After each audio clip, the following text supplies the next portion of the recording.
Have you ever thought about why Arcane was so successful? Well, with Season 2 just around the corner, it's something I've been trying to figure out. Will this next installment be as good as the last? Can they capture that lightning in the bottle? And more importantly, what exactly was that lightning? So today, I want to talk about the secret behind Arcane's success. Music. Or rather, music videos. As always, this video is brought to you by our patrons. To get access to ad-free content, vote on future video topics, or simply support this channel, check out the link in the description down below. Arcane is an animated television show which came out in 2021 from the creative minds behind the video game League of Legends and the French animation studio Fortiche. They managed to take 10 years of mishmashed, retconned, scattered lore from a video game which at least initially was motivated solely by cool character designs, subversive aesthetics, and voluptuous women, and turned it into a nuanced, multifaceted fantasy show. Oh, and also popularized a new style of animation in the process. But a fact few people remember is where it all started, and I think the key to Arcane's success and existence: music videos.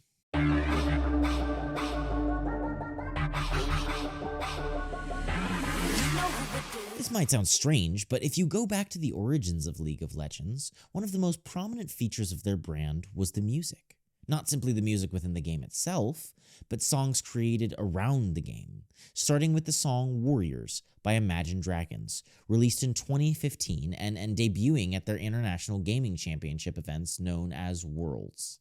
Not only was this a genius marketing tactic, generating international buzz around the competition, the ceremonial performances, and the video game itself, but I also think it generated a skill set in the creative team at Riot that many storytellers lack, a tactic with almost limitless potential in the animation genre: purely visual storytelling. Just take a moment to remember the opening 30 seconds of Arcane Episode 1.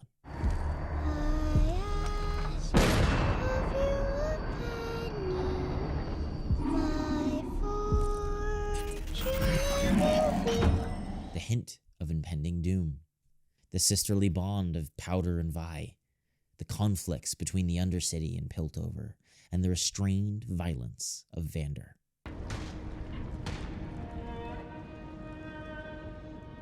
Now, we can't always register these details consciously, but I'm confident that these creative choices play a vital subconscious role in successful storytelling.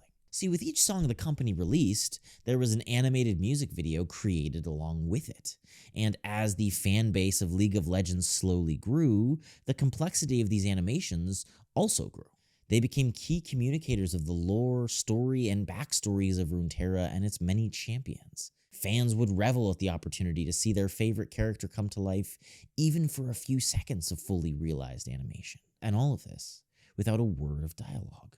And that's the other thing. The music videos weren't limited to specific genres or styles. I mean, they did whatever they wanted, all kinds of music, all kinds of animation.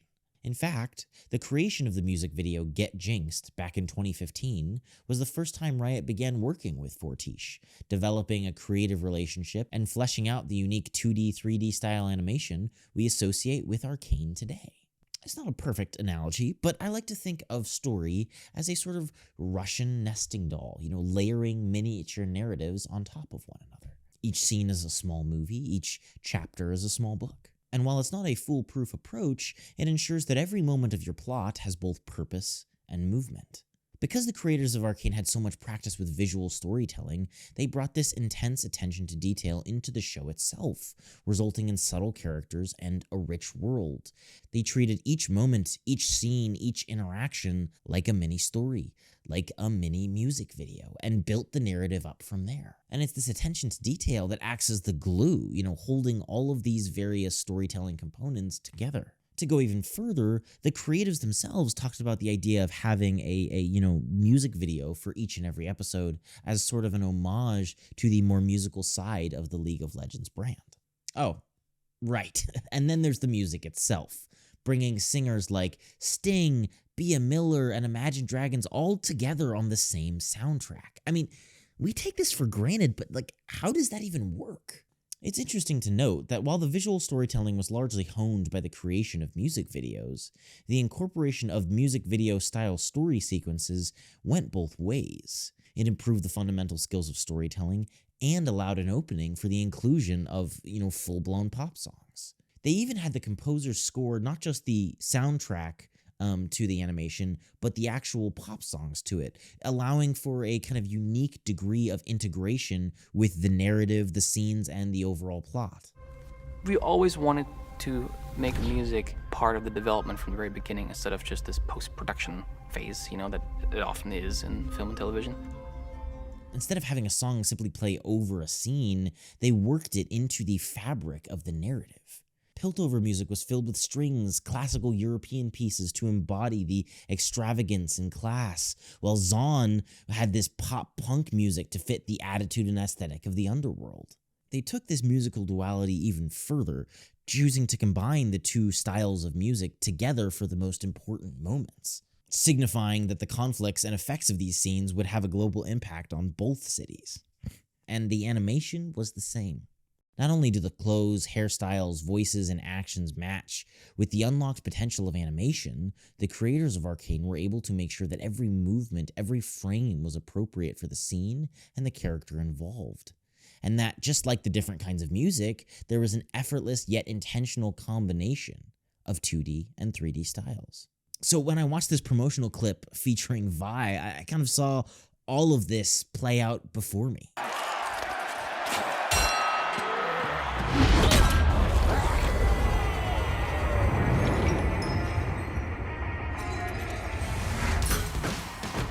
The perfect blend of visual and musical storytelling, communicating everything one needed to know in under 3 minutes.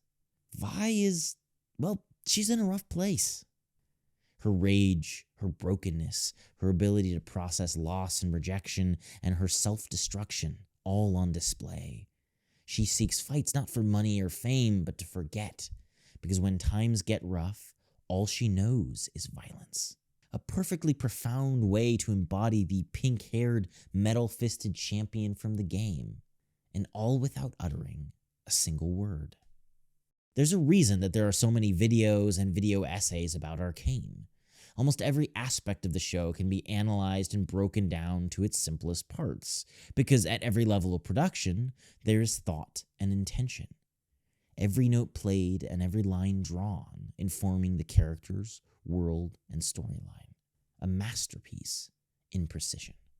Arcane is a story of dualities, rich and poor, Piltover and Zaun, Vi and Powder, Vander and Silco, Jace and Victor, Season 1, and now Season 2. It's a narrative of foils, broken mirrors which both counter and reflect the other. So if that's how Season 1 ended, who knows what we're in store for this time.